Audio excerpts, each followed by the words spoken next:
in the building. I am proud to say that we have 88 keys. Let's talk about your upbringing, because I was reading you had a really, really strict educational background. Like, your parents are nurses. One of your sisters is a doctor.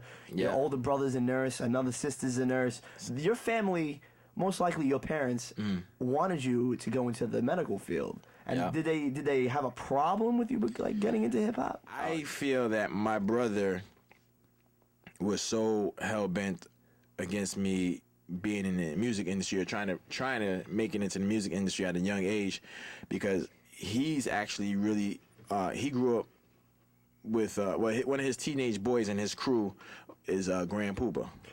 Oh, wow. So, yeah, a lot of people don't know that. So, like, when my brother was a teenager running around, you know, Grand Pooba, like, we used to live in New Rochelle on Park Place, 46 Park Place. I was just, like, in kindergarten, whatever.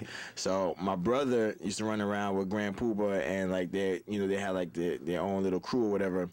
And Grand Pooba made it, obviously. Yeah. You know, with Masters of Ceremony, and actually Don Barron from Masters of Ceremony, he lived on the 5th floor of our building. That's Dwayne.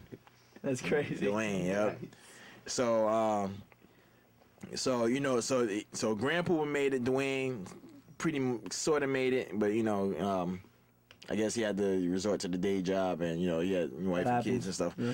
And then I guess everybody else who saw in my brother's crew who saw Grand Pooba's success tried to go that route, and it just didn't happen. Like, to the point where cats are like literally working at like car wash, you know, things, and driving cabs to try to make $1 because they exhausted their time like trying to get into the music industry. Wow. So by the time I was a teen, all of this went down when I was like, you know, in kindergarten, 1st grade, 2nd grade.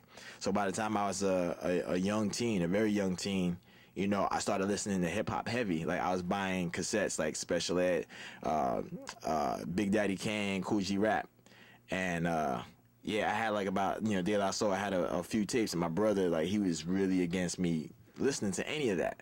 So I remember one day, like, I used to have to try to sneak him into the crib so I could listen to him. And by this time, my brother, I think he went away for college and stuff. I remember one time he came back and he just like literally crushed all my tapes with his hands, like, and it's like, yo, this is you next. Like, if I catch you listening to any of this stuff. Why was he so just against it? Was it the content that he was aggravated about, or just because like he knew of people that did not make it in the industry? I think it's choice B. I think because he like some of his friends who really tried to go at it, you know, it was you know, it's like a 1 in 8 chance of it happening, and you know, it happened to Grand Pooba where he made it, became super established, and you know, had all the whips and stuff, and all the other friends just like. See, but your early days of hip hop really started to take off for you. I mean, you were working with Large Pro. Well, I never. Well, you became friends with Large Pro. Yeah, he gave you the nickname 88 Keys. Yeah. Which I thought was really interesting. Yeah, I met a lot of people when I was a young teen, because I used to work for and with John Carrero, who is one of the biggest record vendors back. Oh, you familiar? Oh, okay, yeah.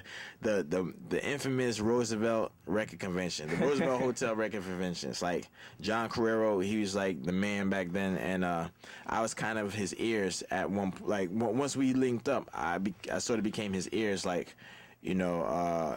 You know, like, we would go scouting for records, and you know, and I'd be like, oh, this has a dope loop, or this sounds like something a MC or a rapper would use. So he'll buy the record, and then, like, you know, flip the price, and you know, so his clients / our clients were like Q-Tip, Kid Capri, crazy, Busta Rhymes, Prince B from PM Dawn, you know, the Beat Miners, the Beat Nuts, like everybody who in hip hop, everybody who was popping like in the early '90s, Pete Rock, like crazy. I knew them all.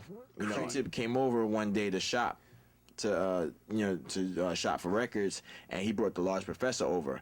During that time, I was making a beat like right before they came over, so I had a beat going. It wasn't like super dope or anything like that, but I had a beat going, and Q-Tip walks in, and then Large Professor walks in, so like my eyes like just like popped open. I was like, yo, that's Large Professor. You put your game face on. Yeah, you know, I was like, you know, bugging out. No introduction. As soon as he walked into, like, the door open, he just started freestyling off the top of his head to my beat. Nice. So he's like going on. You know, this is going on for like 5 minutes and change, like about going on about 5 minutes, and then he goes, and we got, because he didn't know my name, no introductions were made, so he's like, yo, we got 88 keys on the Grand Piano, you know, referring to the Sonic ASR10 keyboard. So to everybody who thinks I play instruments and play pianos and I'm like the ill keyboardist and stuff, fallacy. Did the record label have any like indiscretions with you appointing Kanye West as the executive producer, or did you feel yourself, was there a little anxiety towards that? Because like, you know, Kanye on a personal level. Yeah. You know, but a lot of people get that paparazzi Kanye West, where you know he's kind of abrasive to the media, and you know it's either his way or the highway. You know, did you feel that, you know, there would have been any type of weird nuances where, you know, he would have came at you at a specific direction and said, well, you should do this? Oh, no, not at all. Because, like, actually, the whole thing of him coming aboard, like, he's heard my album from, like, the beginning stages of it. Like, I initially got a deal with this company overseas. And, he was, like, one of the first people who I told, like, yo, I got my deal. Even though it was, like, a super small independent deal. And he's like, oh man, that's dope. He's like, yo, you know I'm gonna be on there, right? I was like, yeah, you know. And I was like, as long as Def Jam clears you. And like, we had that conversation while Jay was still president, and he was sitting right behind us. Like, we were in Sony Studios. So I looked over at Jay. I was like, yeah, as long as Def Jam clears us. You know, and that was his reaction. He, like, everybody laughed and stuff, but I was like, nah, I'm being serious. Like, yo, Yeah, of course. You know, but so I mean, you know, so so that was like 2 years ago or whatever.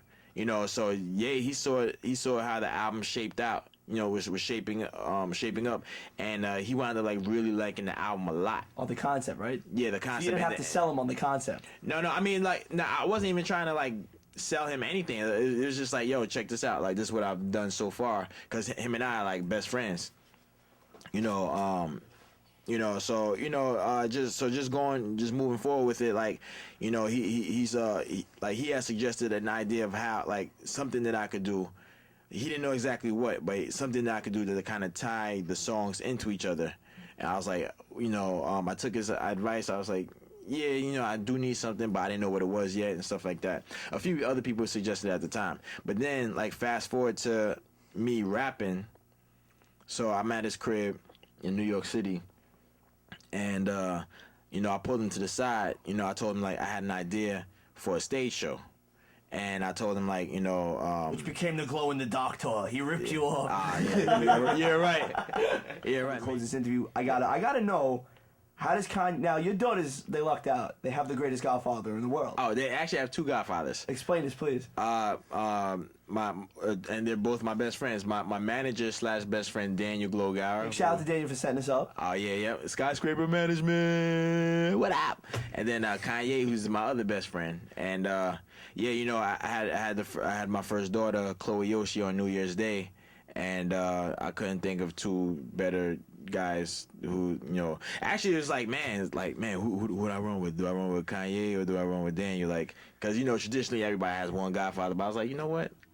Fuck it, I'm gonna break the rules. Nice. Screw it. Like, why does there have to be rules? So it's like, you know. And then you got a good friend throwing a fit. Oh, you picked him. All right. Yeah, exactly. You know. Does he sing them like auto-tune lullabies? Nah. But he Go did. to sleep, good night, count man. no sheep. Nah, but he actually I think a day or two before my daughter was born, my first daughter was born, he actually came over to the crib and I asked him to record a personal message to her. Aww. So Look at you being a good dad. you know, actually, Shit, we didn't get that when we were growing up. Oh, fuck. oh man, nah, it's like head slap. And my dad was like, "Get me another beer." no, I go all out for my daughters if I can, and I try to all the time.